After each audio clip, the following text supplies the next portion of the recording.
Yo, balik lagi sama gue di channel Brian Martin dan selamat hari Minggu ya. Jadi di hari Minggu ini saya akan sedikit membahas tentang technical analisa Bitcoin yang kemarin sudah saya sampaikan ya di 23 jam yang lalu. Kemudian juga saya akan memberikan sedikit pandangan saya mengenai cycle Bitcoin ya, apakah ini masih bisa digunakan gitu kan, dan untuk technical analisanya.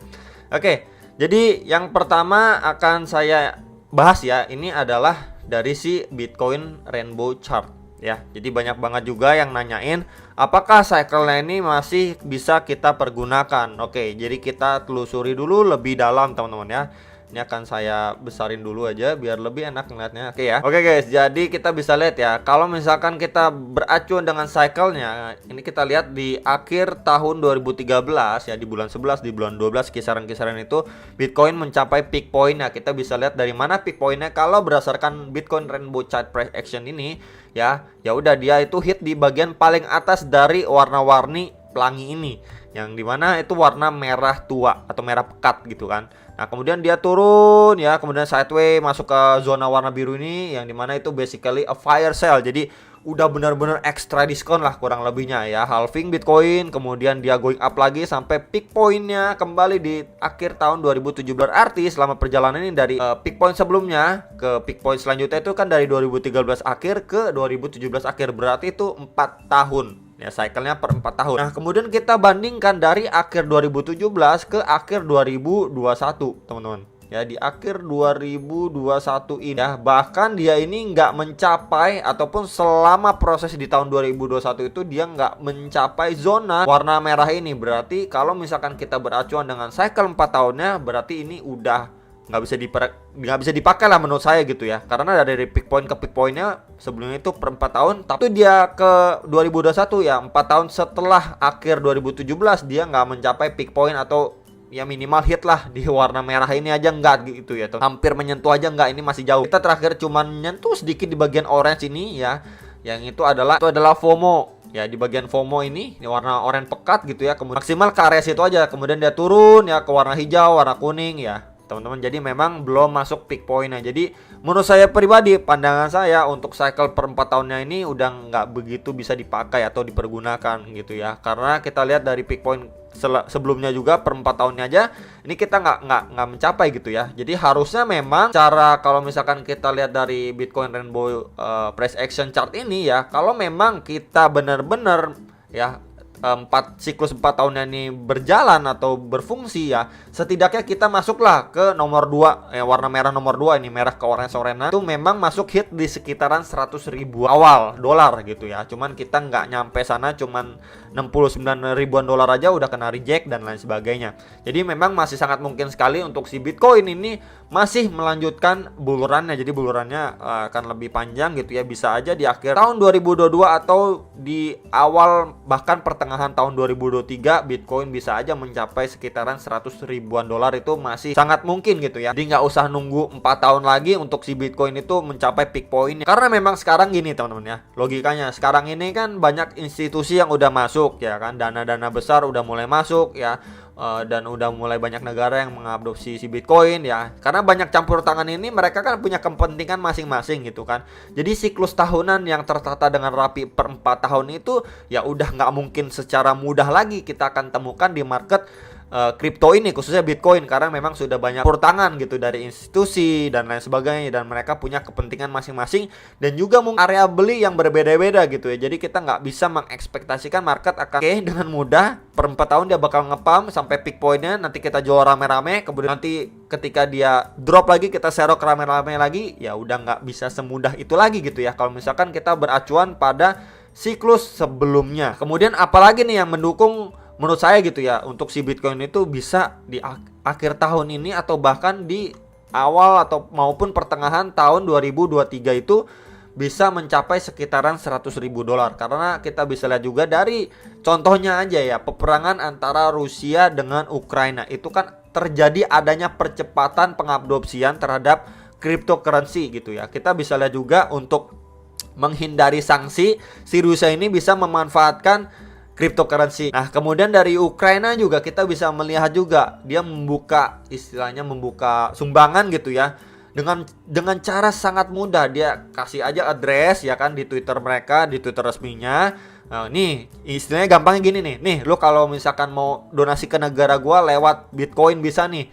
Ya dan lain sebagainya. Tinggal taruh address, orang kirim cus langsung nyampe. Gampang, nggak ribet, nggak bertele-tele. Ketimbang orang harus lewat bank, ya dimana sekarang pokoknya sistem perbankan kan ribet lah, lama lah, fee-nya mahal dan lain sebagainya. Jadi memang pengadopsian si Bitcoin ya khususnya cryptocurrency ini mengalami percepatan dari adanya peperangan antara Rusia dengan si Ukraina ini sendiri. Jadi memang sangat-sangat memungkinkan kita nggak akan melihat si Bitcoin itu 100.000 dalam jangka waktu yang lama. Ya mungkin akan lebih cepat dibandingkan siklus sebelumnya. Itu sih pendapat saya. Cuman pendapat kalian juga boleh tulis di kolom komentar gitu ya.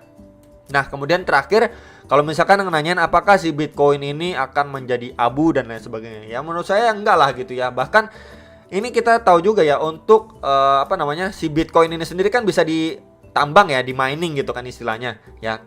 Jadi sekarang ini udah 90% yang beredar. Ya berarti tinggal 10% lagi sampai si Bitcoin itu semuanya udah tertambang. Jadi nanti pada ujung-ujungnya atau pada intinya ya supply and demand gitu ya. Kalau misalkan supply-nya ini makin dikit, makin langka, kemudian orang makin melek akan dunia cryptocurrency, khususnya si Bitcoin kan menjadi salah satu koin yang paling tua atau mengawali cryptocurrency ini ya. Ya jadi pasti nilainya atau value-nya berangsur naik karena memang dari jumlahnya yang terbatas. Kemudian kita lihat juga dari segi pengadopsiannya, orang-orang mulai melek, mulai aplikasikan dan juga mulai melegal tenderkan si cryptocurrency ini dari satu negara ke negara lain itu akan berproses. Jadi memang saya lihat ini ada perpindahan dari fiat ya ke cryptocurrency. Soon or later kita akan melihat. Karena cryptocurrency ini ya dengan teknologi blockchain dan lain sebagainya, ada metaverse dan lain sebagainya, ini sangat-sangat unik dan istilahnya pembaharuan lah perekonomian ya kan. Dan juga seiring dengan perkembangannya zaman, kita bisa lihat juga ya banyak tenaga ahli dari perusahaan-perusahaan besar pun mulai out ya dan masuk ke startup cryptocurrency. Karena memang mereka meyakini ataupun juga melihat adanya potensi yang besar untuk beberapa tahun ke depan. Jadi memang mereka lebih memutuskan untuk masuk ataupun terjun di dunia startup cryptocurrency yang terhitung masih muda dan peluangnya ke depan itu masih besar sekali. Jadi itu teman-teman sekilas gambaran ya yang nanyain mengenai cycle yang menurut saya udah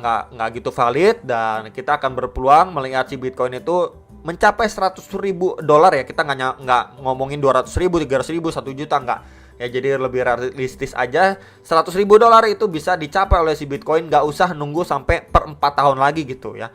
Bahkan bisa lebih cepat. Itu menurut pandangan saya. Ya, tapi precisely tepatnya kapan, bulan apa, waktunya, jamnya kapan ya pasti saya juga nggak tahu. Cuman kalau misalkan kita lihat dari pengadopsian dan hal-hal yang sedang berjalan ataupun berlangsung saat ini terhadap cryptocurrency, yaitu mengalami percepatan. Jadi itu teman-teman sekilas yang ingin saya sharing atau saya bagikan. Nah kemudian ini sekilas juga untuk USDT dominance-nya ya. Kemarin ini pembahasannya dia udah going up, kemudian kita melihat adanya resisten di sini ya. Kemudian dia terlihat sideways dulu nih, struggling. Kalau misalkan dia kena reject di sini kemudian dia mengalami pelemahan, berarti itu cukup baik untuk cryptocurrency khususnya Bitcoin dan kawan-kawan ya. Ini by the way time frame 4 jamnya. Kita akan melihat setidaknya dia rebound dulu sesaat sebelum melanjutkan penurunan lagi menjelang tanggal 15 dan 16 Maret. Itu adalah rapat dari FOMC yang akan mengumumkan kenaikan suku bunga ya, kurang lebih seperti itu gambarannya. Kemudian ini Bitcoin time frame 1 jamnya, memang ini dia sudah breakdown dari channelnya ya. Kemudian saya kemarin ini sudah tarik dari swing low ya ke swing high-nya si Bitcoin ini, maka kita akan mendapati beberapa golden ratio-nya, dan dia ini koreksi sampai di retracement 0,786 atau sekitaran $38.700, sekitar area itu.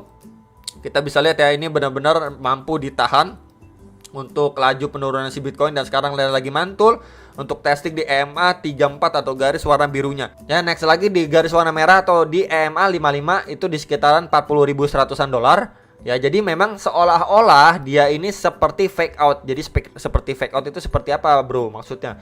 Jadi dia udah breakdown ya terhadap channelnya ini nih, channel yang warna biru ini.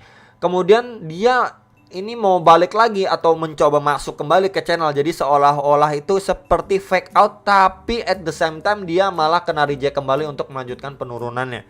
Ya, jadi seolah-olah seperti fake out tapi cuman tipuan doang gitu ya. Nah, kemudian coba kita lihat lagi, kalau memang ini menjadi bottomingnya si Bitcoin time frame 1 jam, kita akan mendapati beberapa golden ratio untuk target kenaikan si Bitcoin terdekat jangka pendeknya. Ya, pasti di retracement 0,3 ini ya, di sekitaran 41.100-an. Ya, sebelumnya menjadi support and resistance juga dari pergerakan si Bitcoin sebelumnya. Kemudian di retracement 0,5 atau sekitaran 41.900-an yang mendekati area 42.000 dolar. Sebelumnya juga di area situ menjadi support and resistance dari si Bitcoin. Next lagi di retracement 0,6 atau sekitaran 42.700-an. Ini precisely pas banget, sebelumnya juga menjadi support and resistance dari si Bitcoin sebelumnya. Jadi perhatikan untuk beberapa golden ratio ini sebelum dia melanjutkan penurunannya kembali. Jadi kalau misalkan let's say dia ke sekitaran 0,5 ini, ya berarti dead cat bounce ya terjadi gitu ya. Jadi dari drop kemudian adanya rejection di kisaran Fibo 50%-nya itu dimana adalah dead cat bounce. Jadi kemungkinan dia akan drop di bawah lowest point sebelumnya atau di bawah 38.500 ya. Jadi dia berpotensi untuk visit bisa aja ke 37.000, ke 35.000 sekian gitu ya. Jadi itu possible banget untuk si Bitcoin. Jadi itu teman-teman sekilas pandangan saya untuk video kali ini ya, untuk Bitcoinnya dan juga time frame 1 jam. Jadi memang membahas jangka pendek dulu lah, karena memang market nggak begitu bergerak, mengalami pergerakan yang cukup banyak. Nanti akan saya update lagi besok ya. Jadi menunggu juga di hari Senin biasanya lebih ada pergerakan lah. Itu aja, semoga bisa bermanfaat, bisa membantu teman-teman sekalian, dan sampai jumpa untuk ke next video. Salam profit.